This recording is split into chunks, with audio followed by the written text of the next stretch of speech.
No. What is it that makes this word so difficult? So it gives you the chills. It makes you so uncomfortable.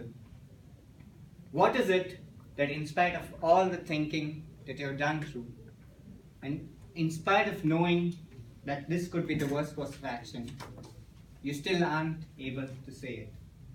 A simple no.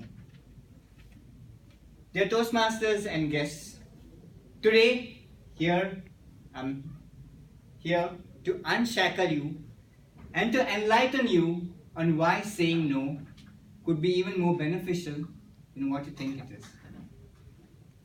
Let me take you back to an example I'm sure all of you must have faced in your lives. You're new in a job. And what do you do when you're new in a job? You're trying your best, you're pumped up, you're full of energy, and you're walking that extra mile to achieve and to make yourself shown to your peers. A senior comes up to you and asks you for a lending hand in a task. What do you do?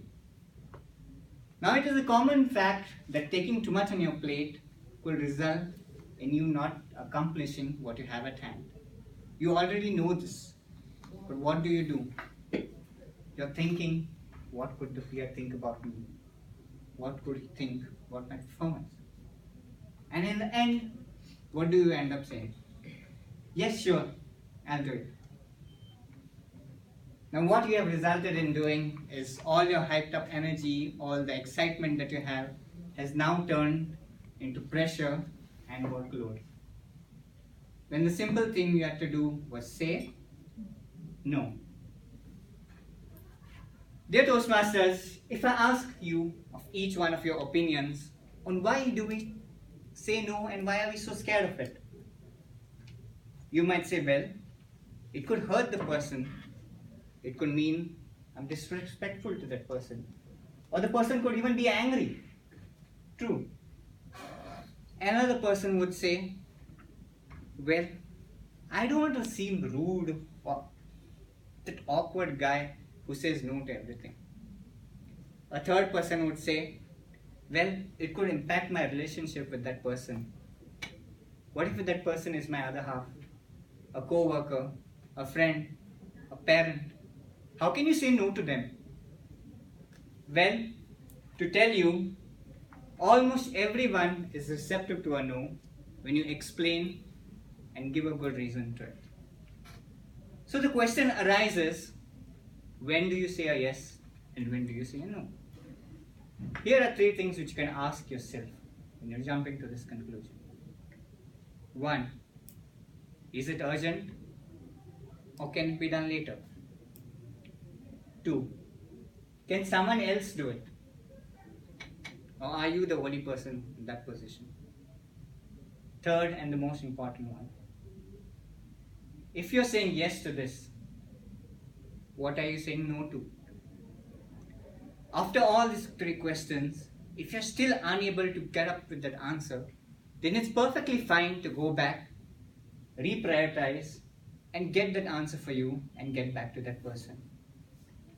But if you have figured it out and you know what the answer is, and you know that you have to say that no, then keep track of these few things which will help you in giving that answer that you need to.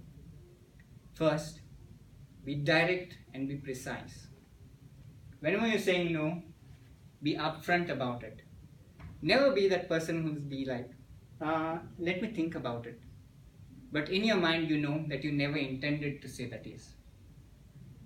Being direct about it will always help you and the other person in setting their expectations straight away. Second, be polite and be honest in your answer. Honesty is still a well-respected commodity. People are instantly able to tell whenever you're lying about something.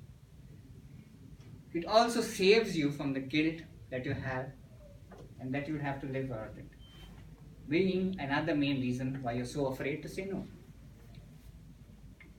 Another important point to keep in mind is whenever you're saying no, ensure that the reason you give is not elongated. No one appreciates a long answer for a negative outcome. Keep your answer short, and if needed, if applicable, you can also suggest an alternative to the approach. Especially if you are in a workplace, when someone has approached you and asked you for the help on a task. You can always go back and say, well, I can't do it right now, but what about after I have the sprint? I can take it up later. Another common quality to have is be appreciative of whatever you do. We often lead with sorry, I won't be able to do this. Rather than leading with the sorry, why not lead with thank you for asking me?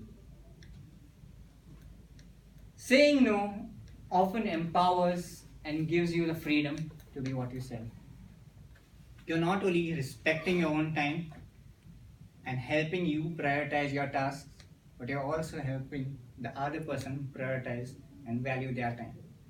And let me tell you why saying no is even more important in relationships. What do you expect from your partner? You expect them to be kind, understanding, loving, loyal.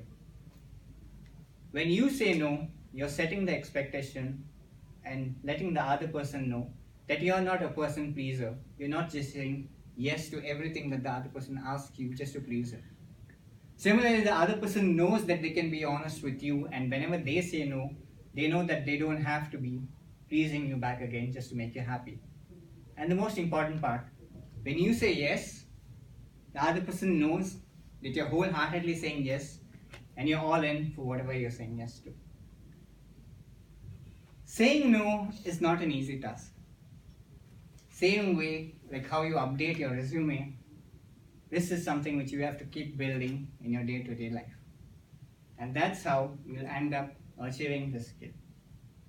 To quote Steve Jobs, it is because I had said no to the many things that I ended up working on what's really important. So dear Toastmasters, when you leave this room today, start and take that step of slowly chipping on your shackles. And all that step starts with a simple no. Thank you.